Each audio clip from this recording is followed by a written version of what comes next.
कटक जिला नियारी ब्लॉक अंतर्भुक्त माधवरे अवस्थित श्री माधवानंद जीव पीठ तथा जगन्नाथ मामुघर प्रतिवर्ष भली चलित वर्ष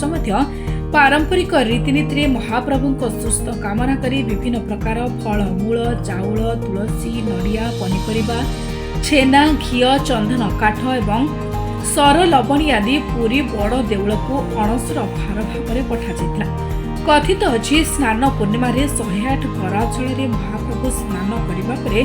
ज्वर पीड़ित हमें अणसर घरे श्रीजीवर चिकित्सा चलुवा समय प्राची तटकूल अवस्थित मामू माधवानंद जीव महाप्रभु अन्नभोग ग्रहण करुनथिबा कारणरू सुस्थता एही अणसर भार पठाई जहाँफल महाप्रभु शीघ्र भल होगा श्रीगुंडीचा यात्रा उपलक्षे रथरे विजय करती। स्नान पूर्णिमा परदिन ठारू चतुर्थ विग्रह थंडा ज्वर पीड़ित अच्छा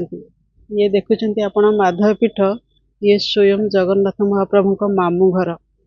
जेहेतु प्रभु ज्वर पीड़ित अच्छा आमे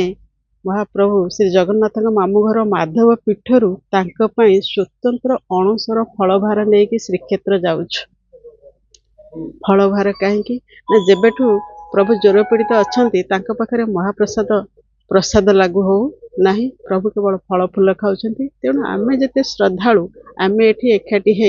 आगुरी गोटे मीटिंग करी प्रिपेयर करूँ समस्त बाड़ी में जहाँ सब फल अच्छी आंब पणस कदली नड़िया सपुरी एवं किसी किणा फल किणुचु सेव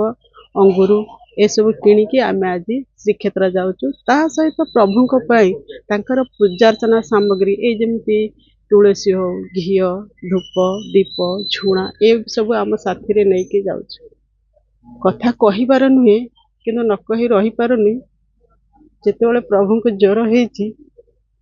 से जंत्रणा भी आम हृदय को व्यथित करेणु आम श्रीक्षेत्र न जाई रही पारनु थरे जाई सेठू बुली आसिले हे तो ए मनटा टिके शांत लगे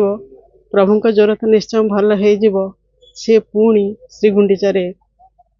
रथारूढ़ होगी बड़दाण्डे कोटि कोटि भक्त को दर्शन देवे आज आम जो श्रीक्षेत्र जाऊँ दर्शनर जो पुण्य थाए से कामना आज आमर ना आम मन केवल गोटे कथा आम महाप्रभु शीघ्र भल हो जातु शीघ्र आरोग्य हो जातु शीघ्र सुस्थ हो जातु एवं आमर जो समर्पणर फलभार ताकू से ग्रहण करंतु। जय जय माधव जय जय माधव जय जय माधव मंगलम भगवान विष्णु मंगलम मधुसूदन मंगलम पुंडरीकाक्ष मंगलम गरुड़ध्वज माधव माधव वाक्यं माधव माधव हृदय स्मरन्ति साधवा नित्य सर्वकार्येषु माधव। ये हूँ महाप्रभुंकर मामू घर जेमती महाप्रभुंकर पड़ुआष्टमी आमे पढ़ुआ करने को जाऊँ बड़ ठाकुर बलभद्र माँ सुभद्रा एवं प्रभु जगन्नाथ सेमती जेतेबेले असुस्थतार प्रभु पड़ी जेतेबेले मामूंकर ये हृदय विकल कांदी उठुची जे महाप्रभु आज असुस्थता कहीं आपड़ जानी जो भणजार असुस्थता हुए से मामू घर दौड़ी आसती मामू जे मो भणजार कौन होगला सेमती आम जथा देहे तथा देवे नीति महाप्रभु को असुस्थता को आम आमर उपचार नहीं बा फलमूल बा चेरमूली बा कर्पूर अगुरु नहीं जाऊँ महाप्रभु को सेवा करने से शीघ्र सुस्थ हो रथयात्रा को आसतु जेहेतु से होती आमर भणजा स्वरूप ये समग्र नियाली अंचलवासी नियाली माधव अंचलवासी तांको आमे भणजा भाव में पाइछु बा से होउछन्ति विश्व नियंता प्रभु जगन्नाथ बड़ ठाकुर बलभद्र माँ सुभद्रा एवं प्रभु सुदर्शन। यही परिप्रेक्षी आज अणसर भार जाउछि महाप्रभुंकर प्राची क्षेत्र माधव पीठरू अणसर भार जाउछि प्रभु जगन्नाथ उद्देश्य रे शीघ्र सुस्थ हेबे एवं महाप्रभु विराजमान करिवे। देखंतु बड़दाण्ड होउछि से होउछि आमर मर्त्य वैकुंठ को कहार बा आशा न थाए जीवाई बा से धाम को जीवाई कहार आशा न थाए तेणु आमे से धाम को जाऊँ जे महाप्रभु कर सेवा करने ये हूँ मामू भणजार संपर्क सेवार संपर्क समर्पणर संपर्क ये आउ कौन ना आधे कि ना केवल सेवा करने आम जाऊँ जे महाप्रभु शीघ्र सुस्थ हुए। जोगेन्द्रनाथ दास माधवानंद जीव प्रभु को मुझे सेवक जिते बड़ ठाकुर रत्नवेदी नहांती 108 गरा पानी ढाली है जिते ज्वर होती प्रभु मोर अणसर पिंडी अच्छा बरड़ा ताटी भितर अच्छा चारिपटे बरड़ा ताटी घेरा भितर अणसर पिंडी प्रभु अच्छा विपद रोग सज्जा पड़ी ସେତେବେଳେ ମାମୁଘର ଅଞ୍ଚଳ ଆନ୍ଦୋଳିତ ଉଦ୍ବେଳିତ ହୋଇ ଉଠିଛି ଏବଂ ତାକୁ ଦେଖିବାକୁ ଯିବା ପାଇଁ ଯେତେବେଳେ ଆମର ଠାକୁର ମାଧବାନନ୍ଦ ଜୀଉଙ୍କର ସେ ଭଣଜା ତାଙ୍କୁ ଦେଖିବା ପାଇଁ ଆମେ ଆବେଗ ଭରା ସ୍ୱରରେ ଯାଉଛୁ ଏବଂ ତାକୁ ସନ୍ତୋଷ କରିବା ପାଇଁ ତାର ରୋଗର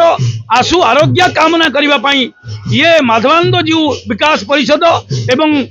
ମାଧବାନନ୍ଦ ଜୀଉ ଟ୍ରଷ୍ଟ ବୋର୍ଡ ତରଫରୁ ଯାଉଛି ପ୍ରଭୁଙ୍କ ପାଇଁ ବିଭିନ୍ନ ପ୍ରକାର ସୁସ୍ୱାଦୁ ଫଳ ଏବଂ ଆରୋଗ୍ୟ ଉପଲବ୍ଧ କରୁଥିବା ଫଳ ଯେଉଁ ଫଳକୁ ଖାଇଲେ ପ୍ରଭୁ ଆରୋଗ୍ୟ ହେବେ। ବଡ଼ ଠାକୁର ସେ ବଡ଼ ଦେଉଳରେ ରୁହନ୍ତି